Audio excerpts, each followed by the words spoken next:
بسم اللہ الرحمن الرحیم۔ محترم دوستوں اور بھائیوں، نماز اہم ترین فریضہ ہے جو ہر مسلمان مرد عورت بالغ پر فرض ہے، اور وہ جب تک انسان اپنے ہوش و حواس میں رہتا ہے کسی صورت میں معاف نہیں ہے۔ تو اب ہم مریض کے بارے میں کچھ مسائل بیان کرتے ہیں کہ اگر انسان مریض ہو جائے، کھڑے ہونے پر قادر نہ ہو، تو پھر نماز کس انداز میں ادا کرے۔ جو شخص مرض یا ضعف کی وجہ سے، کمزوری کی وجہ سے کھڑے ہو کر نماز نہ پڑھ سکتا ہو، یا کھڑے ہونے میں اس کے مرض کے بڑھ جانے کا یا لمبا ہو جانے کا خطرہ ہو، یا کھڑے ہونے سے سخت تکلیف ہوتی ہو، اسی طرح کھڑے ہونے سے پیشاب کے قطرے خود بخود نکل جاتے ہوں، ان کے نکل جانے کا خطرہ ہو، یا کپڑا وغیرہ مختصر ہونے کی وجہ سے کھڑے ہونے کی صورت میں سطر کھل جانے کا اندیشہ ہو، تو اس طرح کے اعذار کی بنا پر بیٹھ کر نماز فرض پڑھنا جائز ہے۔ اسی طرح جو شخص کسی وجہ سے سجدے پر قادر نہ ہو، اس سے بھی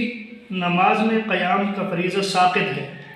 اس کے لیے بیٹھ کر اشارے سے نماز پڑھنا افضل ہے۔ اگر کھڑے کھڑے اشارے سے نماز پڑھے گا تو خلاف اولیٰ ہے۔ نیز اس کے لیے کرسی یا سٹول پر بیٹھ کر اشارے سے پڑھنے کی بھی گنجائش ہے۔ اسی طریقے سے اگر کوئی شخص رمضان کے روزے کی حالت میں یہ محسوس کرے کہ اگر کھڑے ہو کر نماز پڑھے گا تو اس کے لیے روزہ پورا کرنا بھاری پڑے گا، تو ایسے شخص کے لیے بھی بیٹھ کر نماز پڑھنا جائز بلکہ ضروری ہے، یعنی روزے کی وجہ سے نماز نہیں چھوڑے گا۔ اسی طرح اگر کسی شخص کو سانس پھولنے کا مرض ہے اور حالت یہ ہے کہ اگر وہ کھڑا ہوتا ہے تو قرات کا فریضہ نہیں ادا کر سکتا، جبکہ بیٹھ کر نماز پڑھنے میں یہ کیفیت نہیں ہوتی، تو ایسے شخص کے لیے بھی بیٹھ کر نماز پڑھنا لازم ہے۔ اسی طرح اگر کسی شخص کی حالت یہ ہے کہ پیدل چل کر مسجد جائے